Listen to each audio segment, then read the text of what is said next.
그 성교 가운데 시카고 무리 교회에 설교하러 가던 존 하프라고 하는 부흥사가 있었는데, 이 사람이 배가 가라앉자 가까스로 널빤지를 잡고 힘겹게 떠 있다가 역시 같은 형편에 처한 한 젊은이를 발견하고 그에게로 헤엄쳐 갔습니다.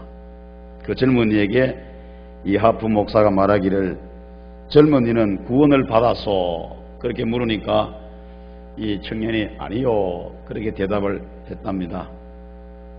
파도가 몰아쳐가지고 두 사람을 잠시 떼어 놓았는데 후에 다시 파도의 힘을 입어가지고 조금 가까이 왔어요. 그때 하프가 또다시 큰 소리로 물었습니다. 하나님과 화해해소. 그래 물으니까 이 청년이 역시 아직 못했습니다 라고 대답을 했습니다.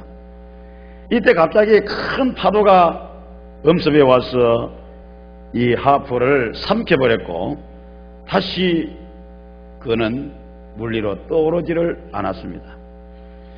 그러나 구원받아서 하나님과 화해해소라고 하는 그 음성은 파도 소리에 실려가지고 이 젊은이의 귓속을 계속해서 때리는데 잊을 수가 없어요. 그로부터 약 2주일 후에 이 젊은이가 뉴욕의 한 교회에서 신앙 체험담을 발표하는데, 다시 말해서 간증을 하는데, 간증을 쭉 하고 난 뒤에 그가 마지막으로 한마디 하고 간증을 끝맺기를, 저는 존 하프 씨의 마지막 구원자입니다 라고 간증을 끝맺었다고 하는 것입니다.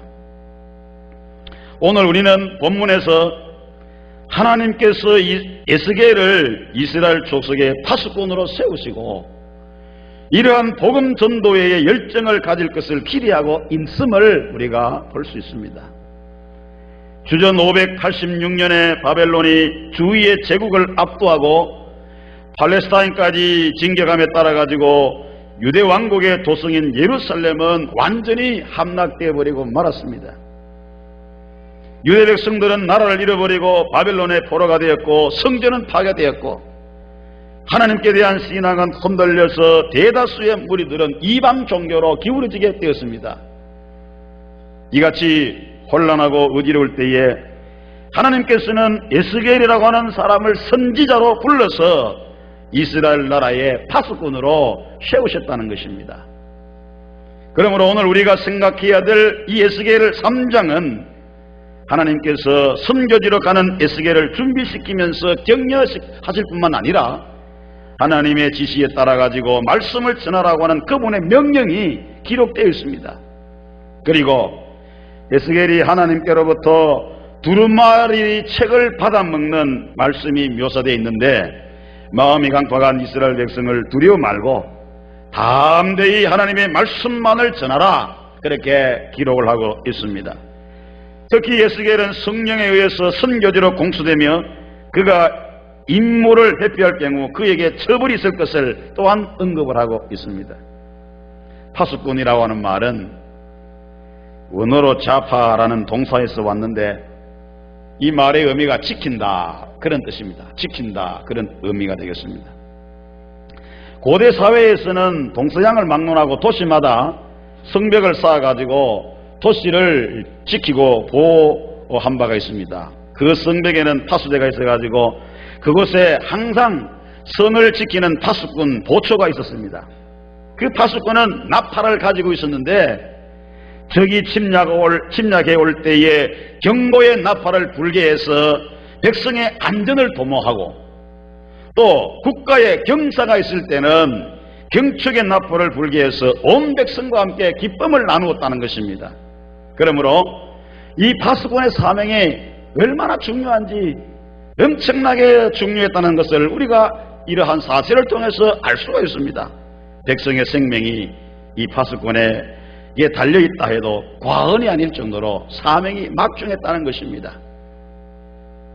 오늘 남전도에 순회 예배드리는 우리 회원 여러분들, 또 우리 상목교회 성도 여러분들이요, 하나님께서 오늘날 우리들에게 하나님의 교회를 지키고 하나님의 포도원을 지키고 그리고 이 도성을 복음화시키기 위해서 오늘 우리 시대에 하나님의 파수꾼으로 불러주신 줄로 믿습니다.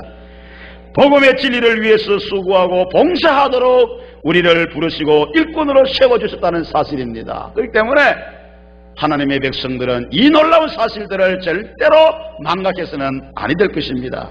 무수한 영혼들을 구원하기 위해서 파수꾼으로 세우신 우리 하나님 앞에 주신 사명을 잘 감당할 수 있는 그런 믿음의 성도가 되어야 될 줄로 믿습니다. 그러므로 오늘 우리는 파수꾼으로서의 이 사명을 어떻게 감당해야 될 것인가 몇 가지 말씀을 드려봅니다. 첫째로, 파수꾼은 시기를 바로 알아야 합니다.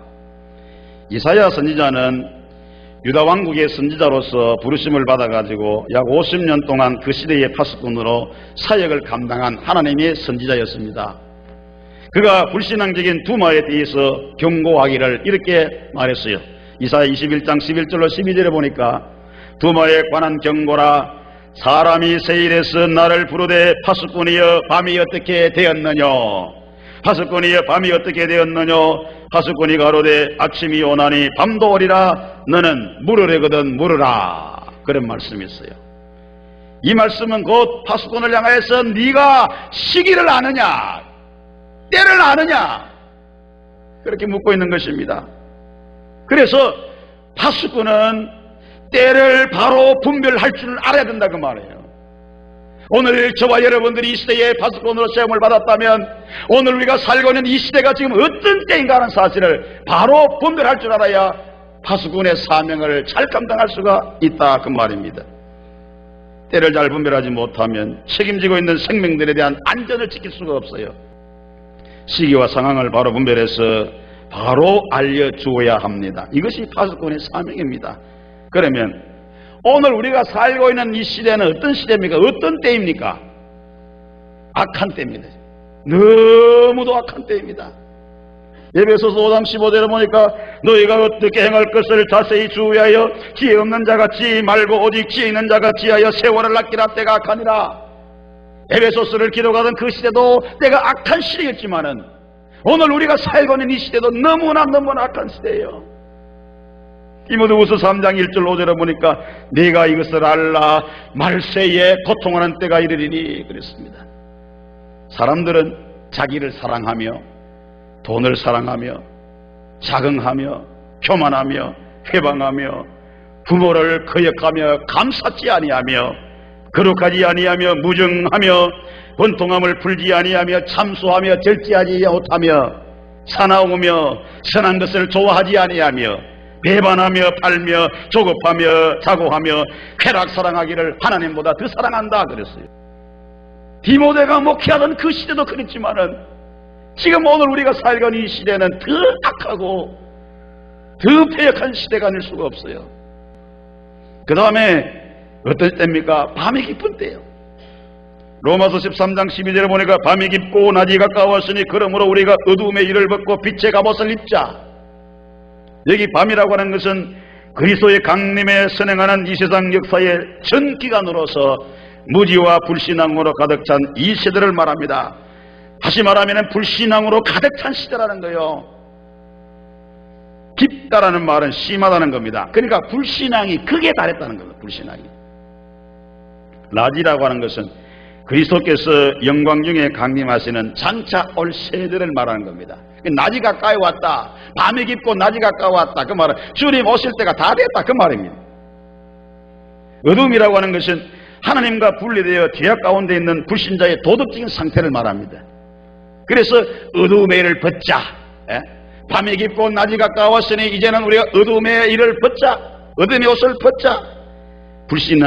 불신자들이 행하는 부도덕한 생활, 불신앙의 삶을 버리자. 믿음 없는 삶을 버리자. 하나님께서는 환난의 밤, 역경의 밤, 민족 순환의 밤에서 에스겔을 파수꾼으로 부르신 것과 같이 오늘 이 시대에 저와 여러분들을 파수꾼으로 부르셔서 하나님의 나라를 지키게 하셨습니다. 지금은 참 악한 시대인 것을 우리가 알고 밤이 깊은 시대임을 기억하고 파수꾼의 사명을 잘 감당하는 저와 여러분이 되어야 될 줄로 믿습니다.